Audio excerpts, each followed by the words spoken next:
Film की शुरुआत में हम एक आदमी को देखते हैं जिस कहानी का मेन कैरेक्टर है। उसका नाम लूजिन है, जो एक बहुत ही बड़ी कंपनी और होटल का मालिक है, मगर उसे खाना पीना बहुत पसंद है। वो अलग अलग होटल्स में जाकर वहाँ की हर एक डिश यानी खाने को खाता था। कई साल हो गई थी, मगर आज तक उसे अपनी पसंद का खाना किसी भी होटल में नहीं मिला था। लेकिन उसे जिस भी होटल का खाना पसंद आता था, वो उसे अपने होटल में शामिल कर लिया करता था। आज जब वो एक होटल का खाना बड़े मजे से खा रहा था, तो उसका मैनेजर कहता है कि आप जितना वक्त खाना खाने में लगाते हैं, उतने देर में तो हम पूरा होटल खरीद सकते हैं। जो सुनकर लूजिन को उस पर बहुत गुस्सा आता है। कहता है कि मेरे लिए खाने पीने से बढ़कर कुछ नहीं है, होटल्स की मीटिंग खरीदना ना खरीदना कुछ भी नहीं। जिसके बाद वो मैनेजर को इस बात पर अपनी कंपनी से ही निकाल देता है। अब लूजिन जब अपने ऑफिस जा रहा था, तो उसी पार्किंग एरिया में एक लड़की दिखती है, जिसकी गाड़ी पर स्क्रैच कर रही थी, यानी छुरी सी गाड़ी पर खुरच रही थी। इस लड़की का नाम शैंग था। वो भी इस कहानी की दूसरी मेन कैरेक्टर है। दरअसल शैंग की दोस्त ने उसे कहा था कि तुम दूसरे फ्लोर पर जाकर वहाँ खड़ी एक ब्लैक गाड़ी पर स्क्रैच कर देना, क्योंकि वो उसके दोस्त की थी जिससे वो बदला लेना चाहती थी।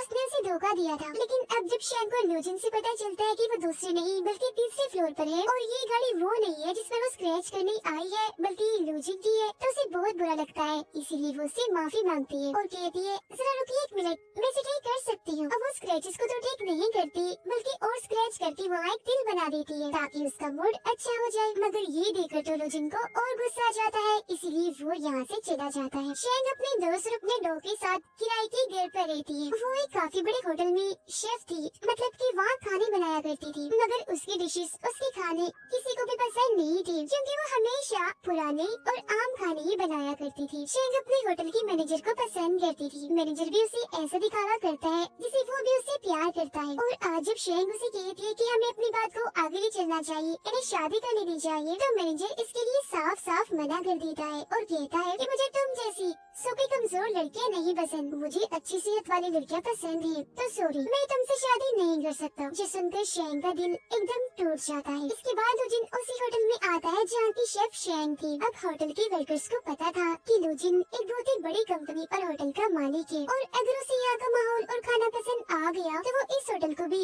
अपने साथ शामिल कर लेगा। तो इसीलिए होटल के सारे वर्कर्स उसके आगे पीछे हो जाते हैं। लूजिन अपने एक साथी और वर्कर के साथ इस पूरे होटल को चेक करता है। जिसके बाद इस होटल का सीनियर शेफ लू को अपने होटल की सबसे मशहूर डिश पेश करता है, मगर लू को वो डिश जरा भी पसंद नहीं आती, इसीलिए वो फौरन उसे उगल देता है। जिसके बाद तो शेफ एक के बाद एक डिश लाकर लू के सामने पेश करते हैं, मगर अभी भी उसे एक चीज पसंद नहीं आती। जिसके बाद मैनेजर शैंग के पास जाकर उसे कहता है कि क्या तुम कोई ऐसी चीज बना सकती हो जो लूजिन को पसंद आ सके। जिस उनका सीनियर शेफ कहता है कि तो सलाद तक नहीं बना सकती, डिश क्या खाक बनाएगी। इसके बाद तो शैंग वहाँ पड़े खाने की हर एक चीज को सूंघने लगती है और एक नई डिश तैयार करने में लग जाती है। काफी सोच समझकर आखिरकार वो एक डिश बना ही देती है, मगर वो ये नहीं जानती थी कि जिसके लिए वो ये बना रही है वो और कोई नहीं बल्कि वो इंसान है जिसकी गाड़ी पर इसने स्क्रैचेस किए थे। और अब जैसे वो उस डिश को खाता है तो एकदम वो दंग रह जाता है। उसकी होश जैसे उड़ गई थी, क्योंकि उसे ये डिश बेहद ही पसंद आती है। और क्योंकि वो खुद भी काफी अच्छा शेफ था, इसीलिए खाने में उसे हर वो चीज महसूस हो जाती है जो शैंग ने उसमें डाली थी। वो बड़े मजे से इस डिश को खाकर खत्म ही कर देता है। उसे खाना इतना अच्छा लगा था कि वो उंगलियां ही चाटता रह जाता है। अब होटल के सारे वर्कर्स, यहाँ तक कि मैनेजर और सीनियर शेफ भी शैंग के डिश की तारीफ करती है और उसकी हौसला अफजाई करते हुए खूब तालियां बजाते हैं। अब लूजिन अपने साथी को कहता है कि मेरी सारी की सारी मीटिंग्स को कैंसिल कर दो, मुझे खाने के लिए अब किसी से नहीं मिलना, मैं अब यही रहूंगा और यही का खाना खाऊंगा। अब शैंग को दिखाया जाता है जो काफी दुखी नजर आ रही थी, क्योंकि आज मैनेजर से उसका रिश्ता खत्म हो गया था, जिस वजह से वो काफी शराब पी जाती है। वो होटल की छत पर भी जाकर खूब शराब पी लेती है। उसे इतना नशा हो गया था कि वो वहीं बालकनी में ही गिर जाती है। उसके गिरने की आवाज सुनकर लू वहाँ आता है और उससे पूछता है कि तुम इस वक्त यहाँ मेरी बालकनी में क्या कर रही हो। रुको जरा, मैं अभी पुलिस को बुलाता हूँ। मगर अब क्योंकि शैंग बहुत ही नशे में थी, इसीलिए वो लू का पैर पकड़ लेती है और उसे मैनेजर समझकर कहती है कि तुमने मुझसे शादी के लिए क्यों इनकार कर दिया। क्या मैं तुम्हें इतनी बदसूरत दिखती हूँ कि मैं जरा भी प्यारी नहीं हूँ। इतना कहते ही शैंग नशे की हालत में वहीं सो जाती है। तो उसे सबक सिखाने के लिए एक सूटकेस में बंद कर देता है और अपने साथ ले जाकर लिफ्ट में उसे छोड़ देता है। अब जब होटल की वर्कर्स ये देखती है कि शैंग सूटकेस में बंद है, तो वो काफी घबराते हुए चिल्लाने लगती है और ये समझने लगती है कि लू ने शैंग के साथ बदतमीजी की है, इसीलिए वो पुलिस को बुला लेती है। तब पुलिस आकर लू को पकड़ लेती है और उसे जेल में बंद कर दिया जाता है। जिसके बाद लू का साथी और शैंग की दोस्त वहाँ आकर लू की जमानत करवा देते हैं। इनके साथ यहाँ लू भी थी। शैंग की दोस्त लू को कहती है कि शैंग ने आपके साथ जो सलूक भी किया उसके लिए मैं आपसे माफी मांगती हूँ। फिर जब भी दोनों यहाँ से जाने लगती है तो शेंग लू से कहती है कि आप हट जाइए वहाँ से, आप एक गंदी जगह पर खड़ी है, वहाँ कोई गंदी चीज पड़ी है। तभी आलू का साथी गाड़ी लेकर आता है तो लू अपने जूतों को वहीं फेंक कर गाड़ी में बैठ जाती है और फौरन यहाँ से चली जाती है, जो देखकर दोनों लड़कियाँ हंसने लगती है। अब अगले दिन शेंग होटल की एक पेड़ से एक बच्चे की छतरी उतारने जाती है, जो किसी शरारती बच्चे ने मधुमक्खियों के छत्ते में फंसा दी थी। ऐसा करने से मधुमक्खियाँ अपने छत्ते से उड़कर उन सब पर हमला कर देती है, जो देखकर सारे बच्चे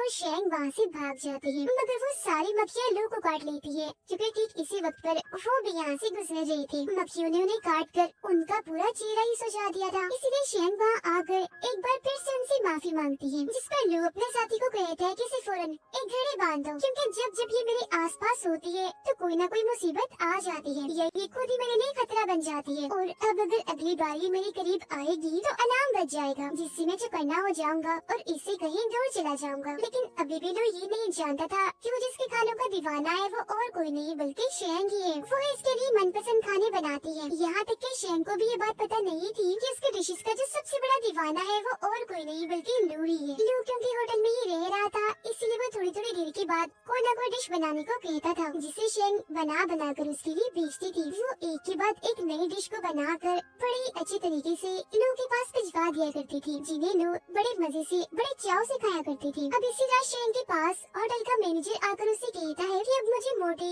सेहतमंद लड़कियां पसंद नहीं है, बल्कि तुम जैसे स्मार्ट पसंद है, क्योंकि अब मैं भी जिम जाने लगा हूँ। इसीलिए तुम ऐसा करो, आज रात मेरे साथ मेरे घर चलो, जिसके बाद हम शादी कर लेंगे। उसकी बातें सुनकर शेंग को काफी गुस्सा आ गया था, इसीलिए उसे काफी बुरा भला कहकर गालियाँ भी देती है और वहाँ से भगा देती है। खुद भी फिर वो वहाँ से चली जाती है। फिर रात में जब अपने दोस्त के साथ घर पर थी तो उसे कहती है कि आजकल मैं होटल में बहुत मसरूफ रहने लगी हूँ, मुझे बहुत काम करना पड़ रहा है, क्योंकि मैं अपने होटल के नए मालिक के लिए अलग अलग डिशेस बनाती हूँ ताकि वो खुश हो जाए और मुझे अपने होटल का सीनियर शेफ बना दे। अगले दिन जब कुछ रिपोर्टर्स लोग का इंटरव्यू लेने आते हैं तो शेंग को पता चल जाता है कि अब तक वो जिसको परेशान करती आई है वो बहुत ही बड़ी कंपनी का मालिक है, और ये और कोई नहीं बल्कि वही है जिनके होटल को खरीदने वाला है, मतलब कि होटल का होने वाला मालिक, और यही मेरे खानों का दीवाना भी है। तो इसीलिए आज के खाने में वो लोगों के लिए दिल खोल कर मिर्च मसाला डालती है, ताकि अब की बात वो उसके खाने को पसंद ना करे और ये उससे दूर चली जाए। मगर उसका ये प्लान काम नहीं करता, क्योंकि खाना खाते हुए लोग की आंखों से पानी तो आता है तेज मिर्ची की वजह से, मगर उसे खाने का जायका बहुत अच्छा लग रहा था, इसीलिए वो रुकने का नाम ही नहीं ले रहा था, लगातार बस खाता ही जा रहा था। सबसे आखिर में शेंग लू के लिए अपनी तरफ से एक केक बनाकर भेजती है, जिसमें उसने हर वो चीज डाली थी जो लू को बेहद ही पसंद थी। तो जाहिर है ये केक भी उसे बहुत ही पसंद आता है। केक खाने के बाद वो इतना दीवाना हो जाता है कि उस शेफ से मिलने के लिए बेताब हो गया था, जो अब तक उसके लिए खाना बनाती आ रही है। मगर शेंग जब उनके सामने जाने से मना कर देती है तो लोग खुद किचन में आ जाते हैं उससे मिलने के लिए, मगर अब भी शेंग उनके सामने नहीं आती बल्कि वहाँ से भाग जाती है, क्योंकि उसे डर था कि अगर उसने मुझे देख लिया तो वो मुझे काम से निकाल देगा। थोड़ी देर के बाद जब लोग वॉशरूम में थी तो वहाँ एक चम्मच आकर गिरता है, जिसे कोई वॉशरूम के अंदर से ही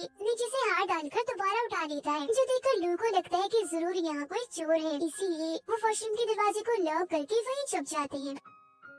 अब जब उस वॉशरूम से शेंग बाहर आती है तो चुपके चुपके वहाँ से भागने लगती है। तब लोग उसे पकड़ लेते हैं और गुस्सा करते हुए कहती है कि तुम मेरा पीछे करते करते यहाँ भी आ गई, मगर मुझे पता क्यों नहीं चला, कहाँ है घड़ी तुम्हारी, इस पर अलार्म क्यों नहीं बजा। इस पर शेंग कहती है वो असल में इसकी बैटरी लो हो गई है। अब तभी यहाँ एक आदमी आकर जब दरवाजा खोलता है तो शेंग वहाँ से भाग जाती है, मगर जब लोग वॉशरूम में उसकी शेफ वाली शर्ट देखती है तो समझ जाते हैं कि यही वो शेफ है जो अब तक मेरे लिए खाने बना रही थी, जिसके खानों का मैं दीवाना हूँ। इसीलिए अगले दिन जब शेंग काम पर आती है तो लोग खुद उससे मिलने चला जाता है और पूछता है कि अब तक तुमने मेरे साथ जो कुछ भी किया क्या वो सब इत्तेफाक था या जानबूझकर तुमने किया था। जिस पर शेंग बस सुमसा चेहरा बनाकर कहती है कि नहीं, वो सब इत्तेफाक हो सकता है, मैंने जानबूझकर कुछ नहीं किया। जिसके बाद लोग उसे केक बनाने का कहकर वहाँ से चले जाते हैं और शेंग उसके लिए बना भी देती है। और जब वो बेटा केक की मजे ले रहा था तो उसके पास उसके डैड की कॉल आती है जो उसे कहती है कि तुम अभी तक वहाँ शंघाई में क्या कर रही हो, जल्दी से वहाँ का रेट फाइनल करो और किसी दूसरे होटल के लिए निकलो,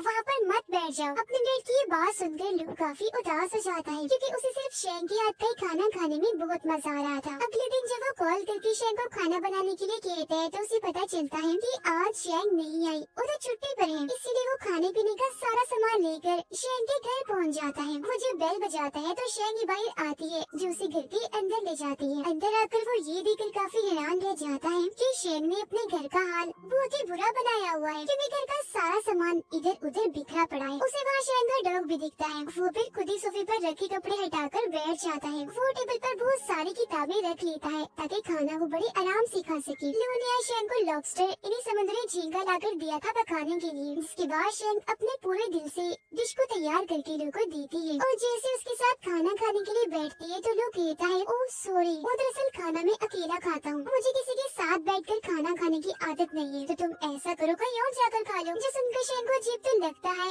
मगर वो फिर भी अपना खाना लेकर किचन में चली जाती है और पूछती है कि क्या तुम अपने घर वालों और दोस्तों के साथ मिलकर भी खाना नहीं खाते। जो सुनकर लू बड़ा ही अजीब जवाब देता है कि जैसे तुम अकेले सोती हो, अकेले नहाती हो, तो उसी तरह बिल्कुल मैं अकेले खाना खाना पसंद करता हूँ। थोड़ी देर के बाद खाना खाकर जब शेंग बाहर आती है तो देखती है कि लू वही सोफे पर ही सो गया है। फिर अगले दिन जब लू की आँख खुलती है तो उसे भी एहसास होता है कि कल रात मेरी आँख लग गई थी और मैं यही सोया रहा। वो फिर शेंग को ढूंढते हुए जब उसके कमरे में जाते हैं तो देखता है कि वो तो अभी तक सोई हुई है। अब हर रोज खाने पीने का सामान लेकर लू शेंग के घर पहुँच जाया करती थी। उसे खाना बनाने का कहकर जब उन खानों को खाते थे तो फिर वही सो जाया करती थी। ऐसे ही कई दिन गुजर जाते हैं। शेंग हर रोज एक नई डिश लू के लिए बनाया करती थी। उधर लू के साथी और शेंग की दोस्त की भी दोस्ती हो जाती है। फिर एक दिन जब लू शेंग के घर पर थी तो वहाँ बहुत बारिश होने लगती है। शेंग के घर की छतें इतनी कमजोर थी कि वहाँ से पानी टपकने लगता है, इसीलिए ये दोनों छतरी लेकर वहाँ बैठ जाते हैं। फिर अगले दिन हम देखते हैं कि लू ना तो शेंग के घर आई है और ना ही वो होटल में थी, इसलिए शेंग अपने दोस्त के साथ लू के घर ही पहुँच जाती है। उन दोनों को देखकर लू का साथी उन्हें अंदर तो आने देता है मगर वो शेंग को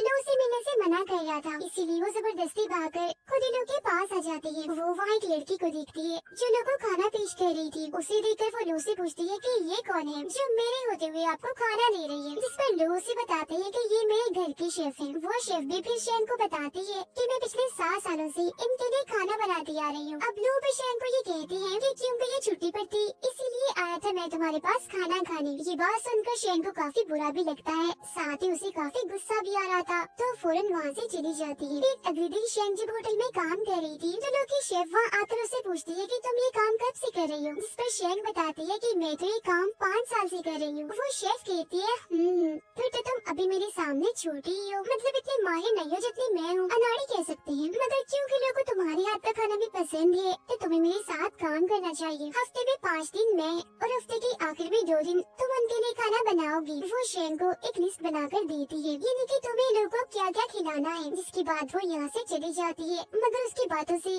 शेंग को इतना गुस्सा आ गया था कि वो उस लिस्ट को ही फाड़ देती है और फूट फूट कर रोने लगती है क्योंकि वो नहीं चाहती थी कि उसके अलावा और कोई लोग के लिए खाना बनाए। अब अगले दिन जब शेंग होटल के किचन में थी तो तभी सीनियर शेफ वहाँ आकर सभी शेफ से कहती है कि बस अब तुम लोग खाना बनाना बंद कर दो क्योंकि लोग की कंपनी ने इस होटल को खरीद लिया है और उन्हें हमसे भी अच्छे और माहिर शेफ चाहिए, इसीलिए उन्होंने हम सबको इस होटल से निकाल दिया है। अब जब लोग वहाँ आते हैं तो शेंग गुस्से में वहाँ से चली जाती है और अपना सारा सामान इकट्ठा करने लगती है। तब जब लोग उसके पास जाता है तो शेंग उससे पूछती है कि क्या तुमने सबको होटल से निकाल दिया, इस पर लोग कहते हैं कि हाँ, क्योंकि मैं इस होटल को काफी बड़ा और अच्छे लेवल का होटल बनाना चाहता हूँ, मगर हाँ तुम्हें अपने शेफ बनाना चाहता हूँ ताकि तुम मेरे साथ रहकर मेरे लिए खाने बनाया करो। जो सुनकर शेंग कहती है मगर मेरी भी एक शर्त है, तुम 2 शेफ के खाने एक साथ नहीं खा सकती, इसीलिए तुम्हें हम दोनों में से यानी उस शेफ और मुझ में से किसी एक को चुनना होगा, और अगर तुम्हें ये मंजूर नहीं तो क्या हम सब शेफ तुम्हारे इस बड़े लेवल वाले होटल में काम नहीं कर सकते। तुमने एक साथ ही सबको निकाल दिया, कोई जज्बात एहसास इंसानियत तुम्हारे अंदर है कि नहीं, अगर तुम कैसे सबको निकाल सकती हो। ये कहती ही वो रोने लगती है, जो सुनकर लोग कहते हैं कि बस यही तो फर्क है।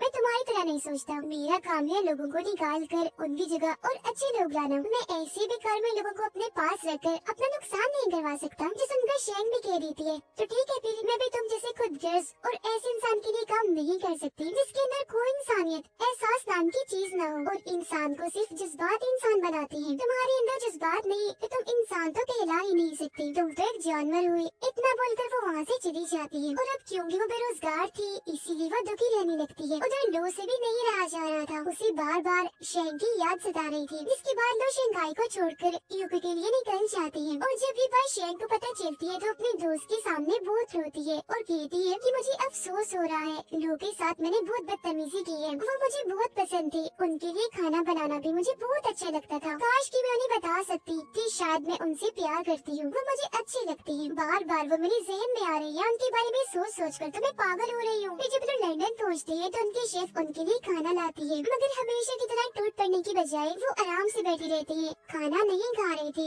बल्कि काफी उदास थी। फिर अगले दिन जब वो अपने डैड से मिलता है तो वो पूछती है कि शंघाई में तुम्हारे साथ ऐसा क्या हुआ कि तुम वहीं रह गई। मैंने तुम्हें कितनी बार कहा है कि डील करके फौरन वापस आ जाया करो, वहीं मत बैठे रहा करो। तब उनके जवाब में लोग कहता है, डैड कितने दिन हो गए हैं हमने एक साथ मिलकर खाना नहीं खाया, चलिए आइए साथ बैठकर खाना खाते हैं। और जब वो खाना खा रही थी तो लोग अपने डैड से पूछता है कि क्या आपने कभी किसी से प्यार किया है। जो सुनकर वो कहती है कि हाँ, सबसे ज्यादा प्यार मैंने तुम्हारी माँ को किया और अब तुमसे करता हूँ। अब लोग अपने साथी को कॉल करके कहता है कि हम न्यूयॉर्क जाने से पहले शंघाई होते जाएंगे। शेंग बेचारी बेरोजगार अपने डॉग के साथ सड़क सड़क भटक रही थी और वो जैसी लो की दी हुई घड़ी को बेचने जा रही थी तो वो घड़ी बजने लगती है, जिससे उसे काफी हैरानी होती है क्योंकि ये इस बात की अलामत थी कि लो आस पास ही है। और फिर फौरन ही उसे लो की गाड़ी दिख जाती है। उसमें बैठे लो पर जैसे उसकी नजर जाती है तो वो काफी दुखी हो जाती है, इसलिए गाड़ी लेकर फौरन यहाँ से निकल जाती है। वो फिर लो से बचते हुए सब्जी की मार्केट में जाकर छुप जाती है। तब लो उसका पीछे करते करते वहाँ भी आ जाती है। वहाँ उन्हें शेंग का डॉग दिख जाता है, जिसे वो कहते हैं कि अगर तुम मुझे लो के पास ले जाओगे तो मैं तुम्हें मजेदार खाने खिलाऊंगा। जिसके बाद वो डॉग लो को अपने पीछे शेंग के पास ले जाता है, मगर शेंग ने तो खुद को शीशे के कमरे में बंद किया हुआ था। लो उससे कहते हैं, दरवाजा खोलो, मुझे तुमसे बात करनी है। जिस पर शेंग कहती है, नहीं मैं दरवाजा नहीं खोलूंगी, मुझे आपसे कोई बात नहीं करनी क्योंकि मैं आपसे नफरत करती हूँ। चले जाइए अब अपने उसी शेफ के पास, क्योंकि आज के बाद मैं आपके लिए कुछ बनाने वाली नहीं हूँ। जो सुनकर लो कहती है, तुम मेरे लिए सिर्फ एक शेफ ही नहीं बल्कि तुम बहुत ही खास हो, असल में तुम मुझे बहुत ही पसंद हो, इसलिए जल्दी करो दरवाजा खोल दो। जो सुनकर शेंग शर्माने और हंसने लगती है, कहती है, नहीं पहले तुम मुझे ये बताओ कि क्या मैं दुनिया की सबसे खूबसूरत लड़की हूँ? अगर आप बताएंगी तभी दरवाजा खोलूंगी मैं। इस पर लो भी कह देते हैं कि हाँ हाँ तुम दुनिया की सबसे खूबसूरत लड़की हो। ये सुनकर शेंग को इतनी खुशी होती है कि वो झट से दरवाजा खोल देती है। अब लो उसे यहाँ से लेकर चले जाते हैं। वो उसे एक घर में लाई थी, जिसके बाद वो दोनों बालकनी में जाकर बैठ जाती हैं, क्योंकि ये लो की पसंदीदा जगह थी। दोनों यहाँ से डूबते हुए सूरज को देख रहे थे, क्योंकि ये नजारा देखना दोनों को ही काफी पसंद था। दोनों यहाँ बहुत खुश थे और अब यहाँ आकर वो अपने अपने प्यार का इजहार कर देते हैं, साथ ही एक दूसरे को लेकर जो उनके जज्बात हैं वो भी बता देते हैं। वो फैसला करते हैं कि क्योंकि हम प्यार करते हैं तो जल्द हम शादी कर लेंगे और हंसी खुशी एक साथ रहेंगे। जिसके बाद ये शानदार कहानी इधर ही खत्म हो जाती है।